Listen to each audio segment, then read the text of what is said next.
السلام عليكم ورحمة الله وبركاته. الحمد لله رب العالمين ولا عدوان إلا على الظالمين، وأشهد أن لا إله إلا الله الإله الحق المبين، وأصلي وأسلم على خاتم الأنبياء والمرسلين نبينا وسيدنا محمد بن عبد الله وعلى آله وصحبه أجمعين وسلم تسليما كثيرا إلى يوم الدين. أيها الإخوة المسلمون، اتقوا الله تعالى حق تقواه. يا أيها الذين آمنوا اتقوا الله وقولوا قولا سديدا يصلح لكم أعمالكم ويغفر لكم ذنوبكم، ومن يطع الله ورسوله فقد فاز فوزا عظيما. أما بعد، jamaah Jumat rahimakumullah, tiada kata yang paling pantas kita senandungkan pada hari yang berbahagia ini melainkan kalimat syukur kepada Allah Subhanahu wa ta'ala.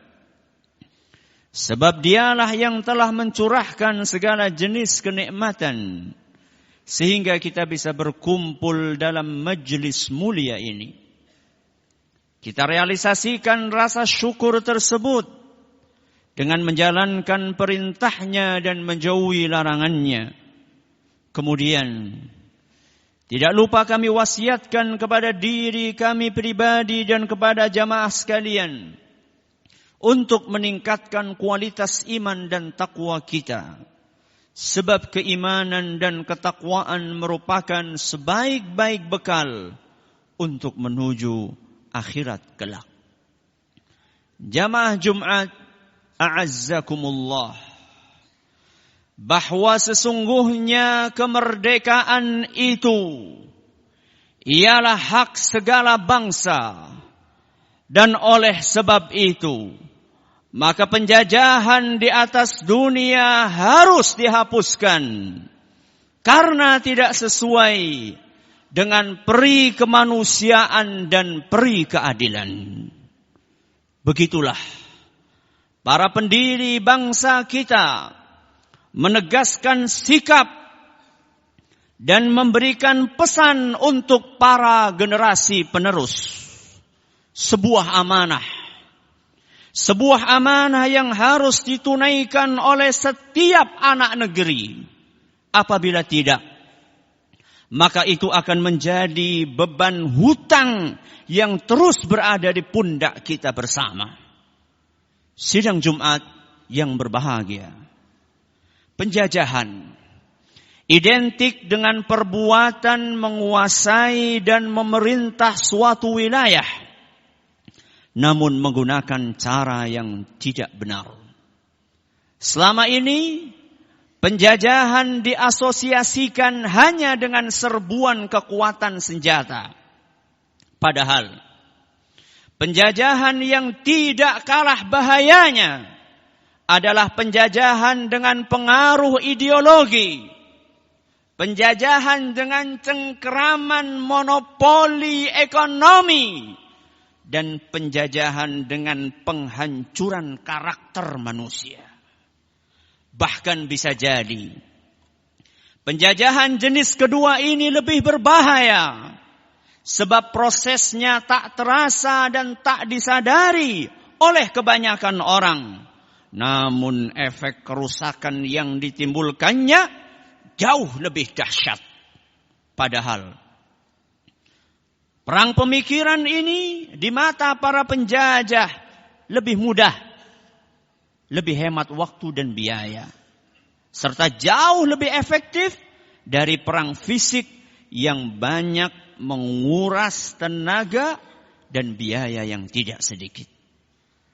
Para hadirin dan hadirat rahimakumullah, invasi intelektual pertama kali diterapkan oleh Napoleon Bonaparte saat Prancis menaklukkan Mesir sebagai awal sejarah dimulainya perang yang menyerang pemikiran umat Islam.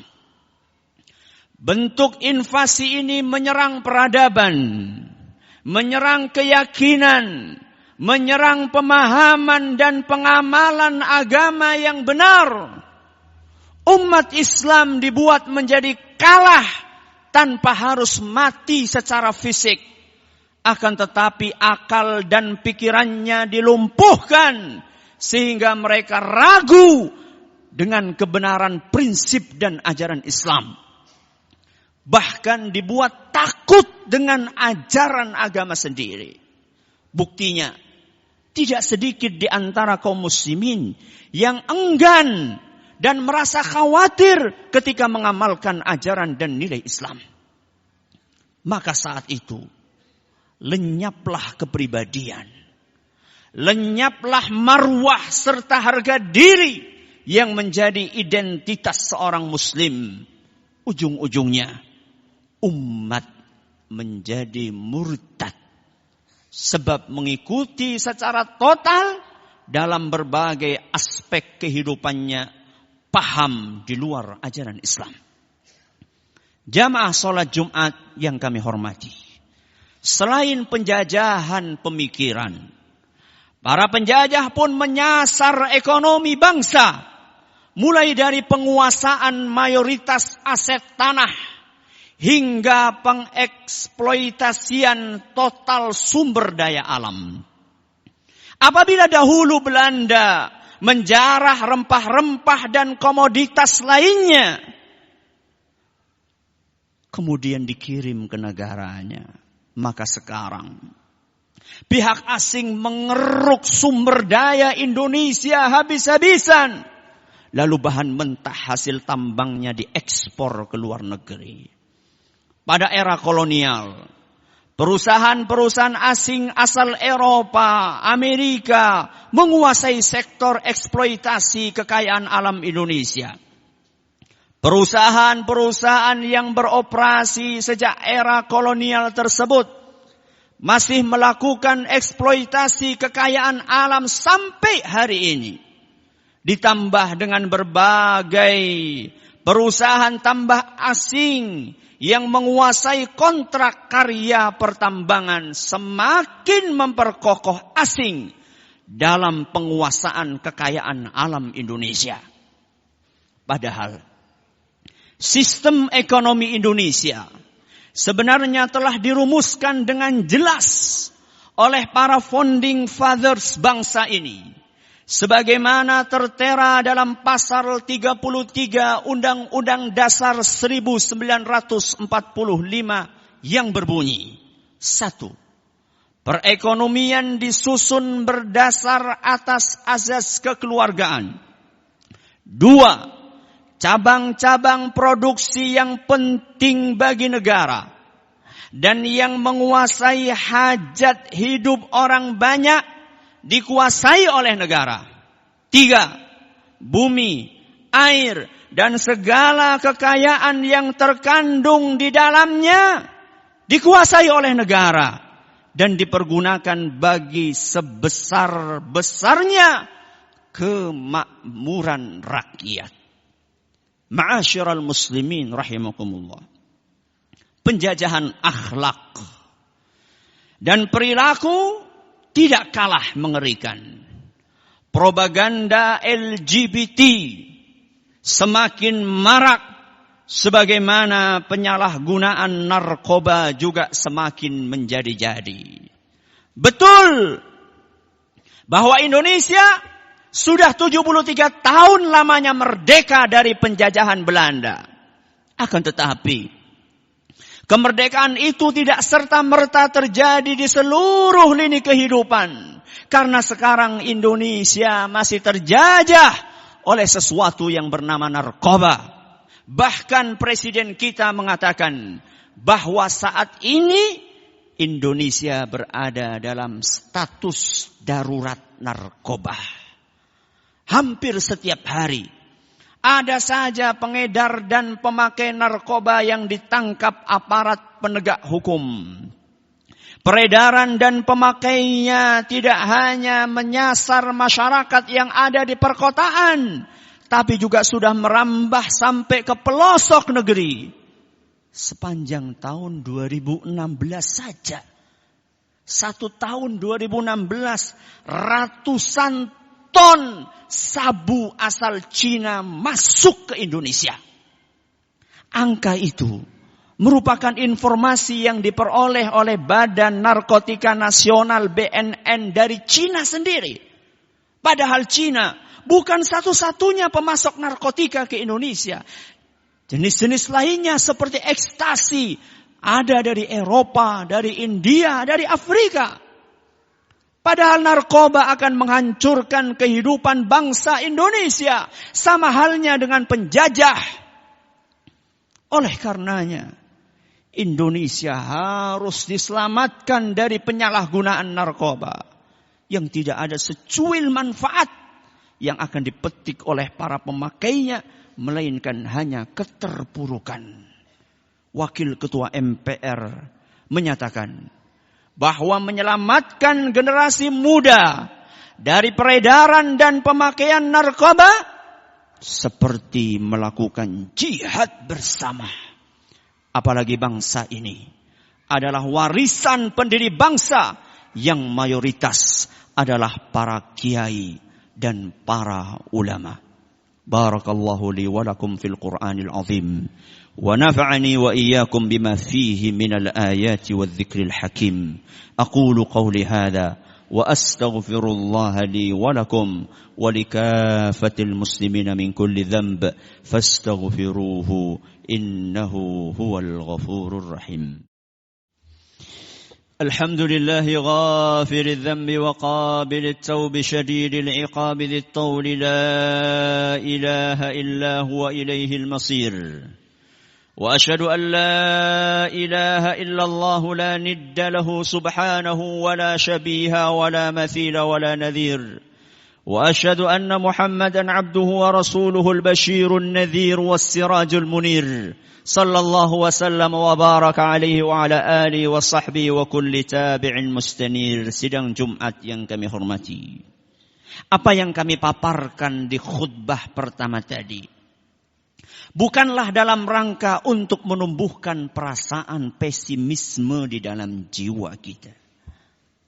Bukan dalam rangka untuk menumbuhkan perasaan pesimisme di dalam jiwa kita. Justru apa yang disampaikan adalah dalam rangka untuk menumbuhkan kesadaran.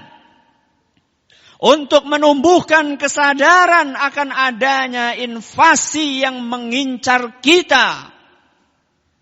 Bangsa ini wajib peduli dan mawas diri bahwa ada musuh yang paling nyata sedang melakukan penjajahan diam-diam terhadap bangsa tercinta dan umat Islam. Mari kita kembali mengkaji kebenaran ajaran Islam yang telah diatur dalam manhaj yang murni dan beramal dengannya. Mari kita bina kepribadian dan karakter yang luhur secara estafet terhadap generasi-generasi penerus. Mari kita jaga ukhuwah Islamiyah dan persatuan umat. Mari kita berperan aktif dalam membangun bangsa yang berkeadilan. Selanjutnya, mari kita berdakwah, menyampaikan ajaran Islam semaksimal mungkin terhadap umat di berbagai kesempatan dan tempat. Lalu kita tingkatkan kesabaran ke level yang paling tinggi, yakni bersiap-siap untuk melawan keangkara murkaan dengan segenap kemampuan, dengan dilandaskan ketakwaan kepada Allah Subhanahu wa taala. Wa a'iddu lahum mastata'tum min quwwatin wa min ribatil khail turhibuna bihi aduwallahi wa aduwakum wa akharina min dunihim la ta'lamunahumullahu ya'lamuhum wa ma tunfiqu min syai'in fi sabilillah yuwaffa ilaikum wa antum la tudlamun. Siapkanlah untuk menghadapi mereka kekuatan apa saja yang kalian sanggupi. Dan dari kuda-kuda yang ditambat untuk bertempur, yang dengan persiapan itu kalian akan menggentarkan musuh Allah, akan menggentarkan musuh kalian, dan menggentarkan orang-orang selain mereka yang tidak kalian ketahui, padahal Allah mengetahui mereka.